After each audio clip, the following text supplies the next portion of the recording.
This week in Women in Sports, the University of Minnesota's dance team is preparing for nationals, how they're upholding the school's legacy and changing the future of dance. And we're hearing from an Edina native after her soccer national championship. And later, the Minnesota Frosts are celebrating a big milestone. We'll explain ahead, plus who they're facing next.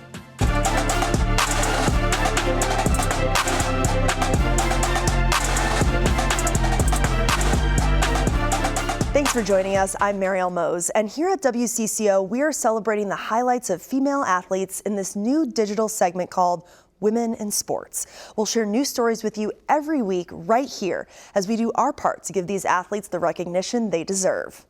1 year ago, the University of Minnesota dance team went viral for a gravity-defying performance. Now they're rehearsing more show-stopping moments for the college national championships in a week. I found out why a large part of their team hasn't been on the national stage before. So my sister and I, we just idolized it from our childhood. And I always was in just complete awe of them. This team is a dream team. These 8 freshmen are still pinching themselves. 6 of them are Minnesota natives and have been longing to be members of the U of M dance team most of their lives, especially Brooklyn Lesty, who watched her older sister Aubrey dance on this team the past 4 years. Ever since she made this team, when I got a little inside scoop on it, I was like, this is where I'm going. Like, this is the only option. 1, 2, go 3. These dancers have been training hard to uphold a legacy of 22 national titles. It is pressure, but for me, it's honestly more motivation. The weight of that pressure grew when the team went globally viral last year with their jazz performance to Aerosmith's Dream On. I'm gonna be honest, when I first saw it, it stressed me out a little bit because the bar was set pretty high. While also boosting their confidence that they're part of a team with such a big reputation. Oh my gosh, this is gonna be me next year. I just felt like really proud of myself, and I was like, this is real. And I did this, like, whoa. It's still crazy and just doesn't feel real, like I wake up every day kind of in a dream. It's not lost on these rookies that they are joining a collegiate dance program at a time when the public is taking dance more seriously as a sport, thanks to all the hard work of the Gopher dance alumni that came before them. It seems to have a really bright future. So like being able to be a part of that change is just really it feels really good. Like, they built that for us, and that's what is so amazing about this team and everything they've done for us. Meanwhile, the team now has its own plaque at the university's Athletes Village. The building was built near campus 7 years ago. It includes a Hall of Champions in the main part of the facility, and it shows every Gopher sports team and lists their titles. But until now, the Spirit Squad, which includes the dance team, cheerleading team, and mascot, they were left out of this wall of recognition, even though the dance team has won 22 national titles since 2003. For senior dancer Jordan Fashing, this is a small effort that makes a big impact. I just think dance it's really progressing in the world of sports and gaining that recognition that I think every dancer hopes to receive and is fighting so hard to receive. And this is just so encouraging for not only our program, but dancers all over the country, that what we're doing is so important and deserves to be recognized. The team will be traveling to Orlando next weekend to compete at UDA College Nationals, and I'm going to be there to cover their journey in this competition for WCCO and to see if we have any more viral moments like we did last year. We want to switch gears to congratulate 2 Gopher women's hockey players. Redshirt senior forward Abby Murphy and freshman defender Chloe Primerano have been named WCHA Players of the Month for December. They are the first 2 Gopher student athletes to earn WCHA monthly honors this season. This is Murphy's 4th Forward of the Month honor of her career and Primerano's 1st. In soccer, Kaya Harper is heading to the tri-state area. The Gopher forward has signed a pro contract with Gotham FC. Harper is now the 3rd Gopher to earn a bid to the National Women's Soccer League. The 2024 United Coaches Soccer All-American and Big Ten Forward of the Year helped Minnesota make a run to the Sweet 16 for the first time since 2010. An incredible season so far for the Minnesota women's basketball team. They're off to their best start in 17 games with a 16-1 record. And get this, they have a 6-game winning streak after beating Rutgers this week. Final score was 76-50. As for head coach Dawn Plitzweit, she now has more than 400 career wins. The Gophers' next game will be on Tuesday against Maryland. UConn women's basketball star and Minnesota native Paige Bueckers is expected to return to play next week. The guard injured her knee last weekend during the Huskies' win over Villanova. Bueckers tore her ACL in the same knee in 2022 that sidelined her for the whole season. According to CBS affiliate in Hartford, Connecticut, the team's head coach said nothing was torn and an MRI was not needed. Last month, the University of North Carolina won the Women's Soccer National Championship. Ren Clayton caught up with Minnesota's former Miss Soccer, Maddie Dahlien, to reflect on this moment.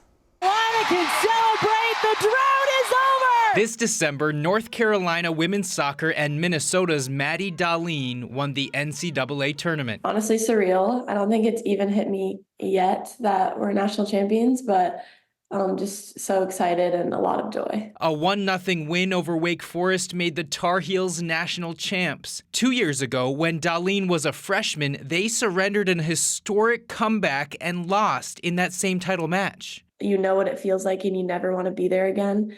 And so to finally hoist that trophy was just an amazing feeling, and it was a culmination of all the work we have done and all the generations who maybe haven't won but have come so close. And I think this group has just worked so hard, and there's no better way than to go out on top. Dahlien's had to bide her time, playing but not starting often until this, her junior year. She scored in Carolina's semifinal victory. I think it was extra special just because it was against our biggest rival, Duke, and I've never scored against them, so it was really cool to be able to do that in that big of a game. Oddly enough, Dahlien's alma mater Edina has gone to the state title game in the 3 years since she left. She starred on the prep pitch and set records on the track. If you told me that I would be a national champion 3 years ago, I would probably tell you that you're lying. In high school, my senior year, we didn't get a chance to win the state championship, and then my senior year of track, I didn't win all the events I wanted to win, so it was just really amazing to experience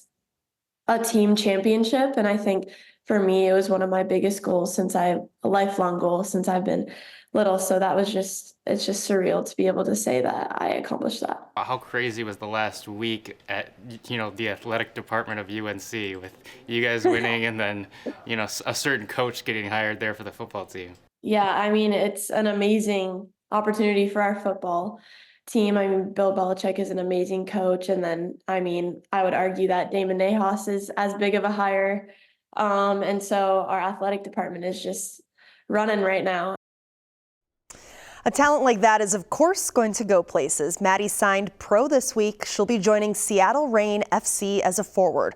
Also, her UNC teammate and Orono native Claire Gagne signed with the Kansas City Current as a goalkeeper. Congrats to both of you. Minnesota Aurora now has a new head coach. The team announced this week that Jen Larrick is returning to the organization. She was an assistant coach during Aurora's first 2 seasons in 2022 and 2023, and she played part of her college career for the Gophers. Larrick is now the 3rd head coach in club history. The team has never lost a regular season match, but is still looking for that first USLW League trophy. Their season kicks off in May. The Minnesota Frost now have 1 year under their belts, and earlier this week, the team celebrated that historic first ever home game. The Frost posted this on X, writing in part, quote, "In front of 13,316 fans, PWHL Minnesota set a new record for the highest attendance at a professional women's hockey game ever." The Frost faced the Montreal Victor on Sunday in Denver, Colorado as part of PWHL Takeover Tour. The new Volleyball Professional Women's League is here, and the League One Volleyball, or also known as Love, kicked off this week with Salt Lake City defeating Atlanta in 4 sets. The league is made up of 6 teams playing 60 in-season matches. Even though there are no teams here in Minnesota, there's one in Madison, and 3 former University of Wisconsin stars are on the team, headlined by Olympic silver medalist Lauren Carlini. Finals will be in April. Another honor for a famous Minnesotan, Midwest Gymnastics is recognizing St. Paul native Suni Lee for her Olympic successes. Lee won 6 medals at the Summer Games. Her coaches are also being honored, and it's all part of Midwest Gymnastics' announcement of their program expansion.